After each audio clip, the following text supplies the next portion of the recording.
이스라엘의 골칫덩어리 벤그비르 또 사고 이렇게 제목이 나왔는데 이스라엘의 벤그비르 안보장관, 국가안보장관 참 성전산을 자주 가요. 굉장히 자주 가는데 이번에는 가는 것뿐만 아니라 성전산에다가 거기 성전산이라면은 전 세계 무슬림들이 가장 중요하게 생각하는 이슬람 성지이기도 하거든요. 물론 유대인의 성지이기도 하지만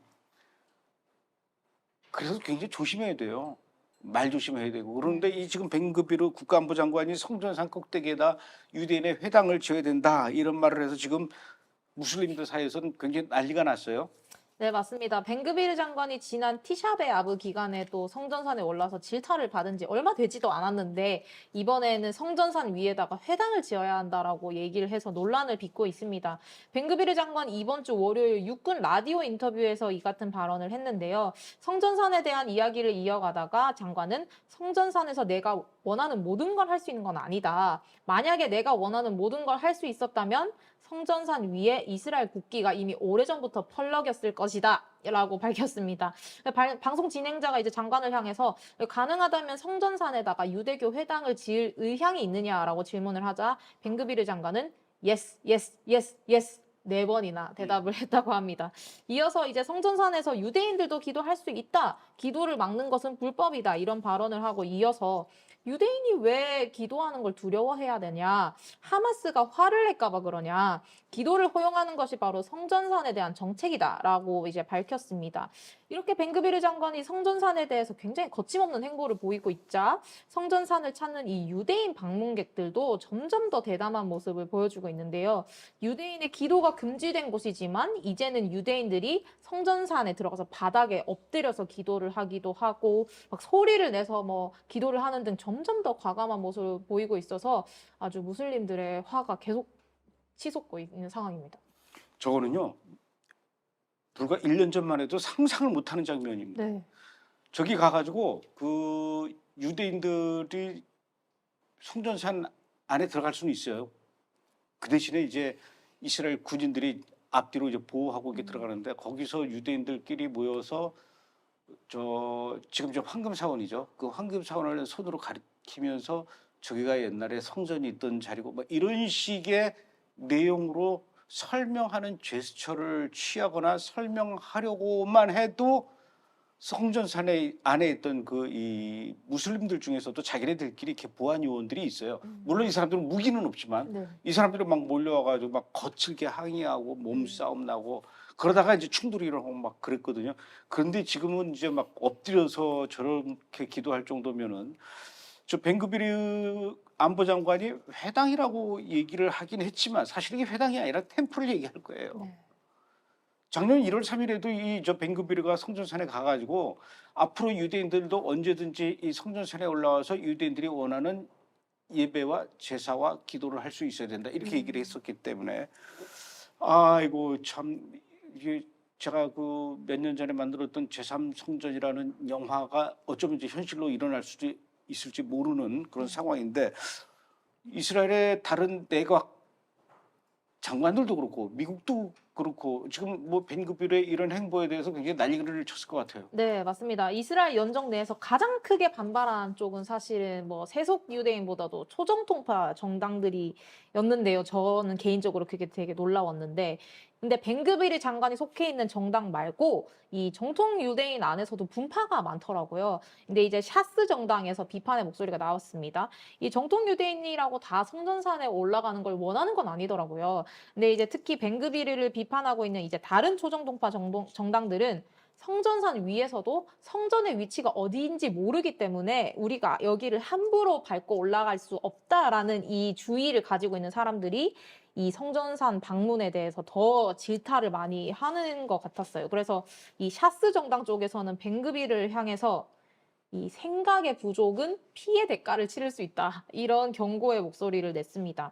또 바이든 행정부의 비판의 목소리도 있었는데요. 매튜 밀러 국무부 대변인은 성명을 내고 벤그비르 장관의 발언은 예루살렘 성지와 관련해서 이 현상 유지에 대한 노골적인 무시였다라고 하면서 이 벤그비르 장관의 계속되는 이 무모한 발언, 행동은 이스라엘이 테러 단체와의 이 위협에 맞서서 해야 되는 순간에 혼란을 오히려 조장하고 이스라엘의 안보를 직접적으로 약화시켰다라고 하면서 비판의 목소리를 냈습니다. 그러니까 성전산에 대한 현상 유지라는 거는 진짜 말 그대로 현재 그 성전산을 그 요르단에서 관리를 해요. 네. 요르단에서 관리를 하는데 들어가는 입구까지는 이스라엘 군 당국이 이제 관리를 하고 그 안에는 요르단에서 관리를 하기 때문에 아마 그런 그 상황을 얘기하는 것 같아요. 그걸 그대로 유지했으면 좋겠다. 제발 가서 좀 유대인들이 가서 진짜 이런 그 상황을 굉장히 아슬아슬한 균형을 맞추고 있는데 이 균형을 깨트리지 말아라. 그러면 이제 뭔 일이 생긴다 이거죠. 이걸 아마 비판했던 것 같고 그 샤스당 같은 경우도 맞습니다. 그 유대인들이 성전산에 올라가기는 하지만 올라가는데 특징이 있어요. 아랍 사람들은 그냥 상관없이 올라가지만 유대인들은 성전산에 올라가면은 다 신발을 벗습니다. 어디가 옛날에 그 지성소 자리인지 아직 정확하게 잘 모르기 때문에 그런데 샤스당은 아예 올라가지도 말아라. 정확하게 이 지성소 자리가 밝혀지기 전까지는 여기가 바로 지성소다라고 얘기하기 전까지는 함부로 올라가서 짓밟지 말아라. 이제 뭐 이런 뜻으로 아마 지금 이 벤그비르의 이런 행동에 대해서 좀 뭐라고 이렇게 질타하는 것 같은데. 자, 근데 그것뿐만 아니라 성전산을 두고 지금 이스라엘의 그 이 내각 중에 이런 데가 있나 봐요. 정부 부처 중에 문화유산부라는 데가 있는데 왜 그러는지 모르겠어요. 이스라엘의 문화유산부가 성전산에 더 많은 유대인들과 관광객들을 끌어들이기 위해서 성전산 투어를 위한 기금을 지원한다. 어떻게 하겠다는 겁니까? 네. 이스라엘 정부 부처 중에 문화유산부가 있습니다. Heritage Ministry라고 하는데 이 문화유산부 장관이 벤그비리 장관이 당수로 있는 그 당 소속입니다. 그래서 이 문화유산부가 이제 국가 자금을 투입해서 성전산 투어를 진행하겠다라고 하는데 이 투어의 목적은 이제 성전산에 대해서 역사적으로 우리가 정확한 이야기를 좀 하고 싶다. 특히 반유대주의를 조장하기 위해서 좀 거짓으로 퍼져 있는 이야기들이 있는데 그걸 바로잡고 성전산에 대한 이 유대인 유산에 대해서 설명하는 투어를 우리가 좀 하고 싶다. 그래서 이번 가을에 있을 대절기, 뭐 초막절 이후에 이 같은 투어를 우리가 진행하겠다라고 이야기를 하고 있습니다. 사실 뭐 이런 투어가 이제껏 없었던 것은 아니에요. 성전산에서 이제 유대인의 입지가 강화되어야 된다고 주장하는 이 단체들이 이미 가이드 투어를 하고 있었긴 하지만 이렇게 정부 부처가 직접 자금을 투입을 해서 투어를 진행하는 건 이번이 처음이라고 합니다. 그것도 쉽지 않을 거예요. 저희도 이제 이스라엘 회복 순례라고 해가지고 한국 사람들 데리고 성전산 안에 위로 올라가거든요. 네. 올라가는데 워낙 관광객들이 많이 가니까 일찍 갑니다. 음. 일찍 가는데도 그 안에 들어가려면 1시간 정도 막 줄 서서 줄이. 이제 힘들어요. 1시간, 2시간 막 줄 서서 기다리고 있다가 겨우겨우 들어갔는데 1시간 동안 줄 서서 겨우 들어가자마자 한국인 가이드가 잘 모르고 과거에 여기가 솔로몬 성전이 있었고 헤롯 성전이 있었던 자리인데요 하면서 옛날 그 헤롯 성전이 그려져 있던 그림을 이렇게 쫙 펼쳐 보였어요. 그걸 보면 확실히 이해가 쉽게 되죠. 바로 저 황금사원 자리가 옛날에 헤롯 성전이 있었던 그 자리입니다라고 설명하기 위해서 그림을 펼치는 순간 아까 말씀드렸던 그 무슬림들 중에 이제 그 보안 요원들이 와가지고 당장 나가라고 1시간 반 기다려서 들어갔다가 2분 만에 쫓겨났다니까요.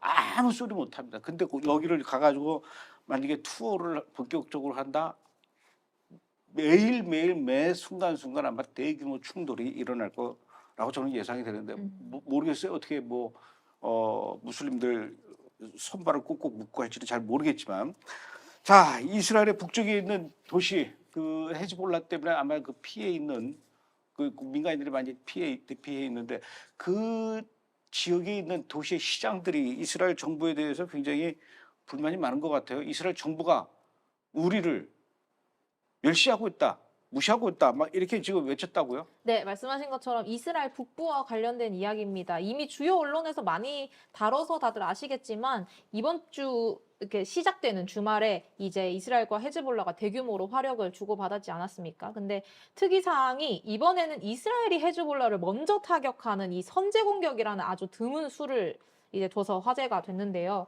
이 이스라엘군은 헤즈볼라가 이스라엘 영토를 향해서 미사일과 로켓을 발사하고 할 준비가 다 됐다는 걸 이스라엘군이 미리 인지를 하고 이 전투기 100여 대를 동원해서 대규모 선제 폭격을 가했죠. 근데 이 북부 도시들의 분노가 일어난 부분이 바로 이 포인트입니다.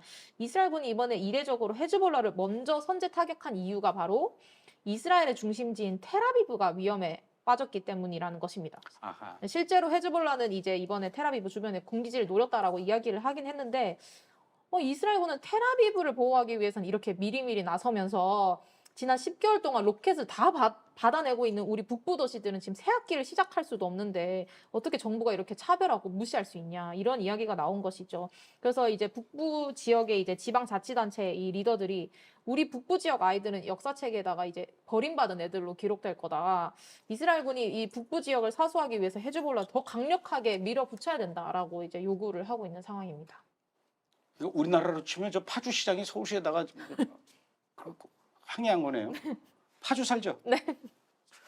자, 이 와중에도 2013년도 10월 7일 하마스의 기습 공격이 시작되면서 전쟁이 일어난 이후에도 이스라엘로 알리하는 유대인들의 숫자가 엄청나게 늘어났다고요? 얼마나 됩니까? 네, 세계 시오니스트 단체에 따르면 10월 7일 이후 거의 11개월에 가까운 시간 동안 2만 9천여 명이 이스라엘로 알리야를 했다고 합니다. 10월 7일의 공격이 이제 이스라엘 하마스 전쟁을 넘어서서 사실상 전 세계에 있는 유대인을 상대로 한 전쟁이 되었잖아요. 그러면서 이제 알리야의 수가 계속 증가를 하게 된 거죠. 사실상 처음에 10월 7일 공격이 있었을 그 직후에는 알리야 수가 급감을 했다고 해요. 홀로코스트 이후에 최악의 이제 유대인 학살 사건이었고 이걸 보면서 이제 이스라엘이 국가로서 자국민을 보호할 능력이 있는가 이거에 대한 의문이 일어나면서 2023년 10월에는 오직 1,163명만 알리야를 했다고 하는데 고작 그보다 한 달 전인 9월에는 2배 이상이 이미 알리야를 한 거여서 반이나 뚝 떨어진 수치를 보였고요.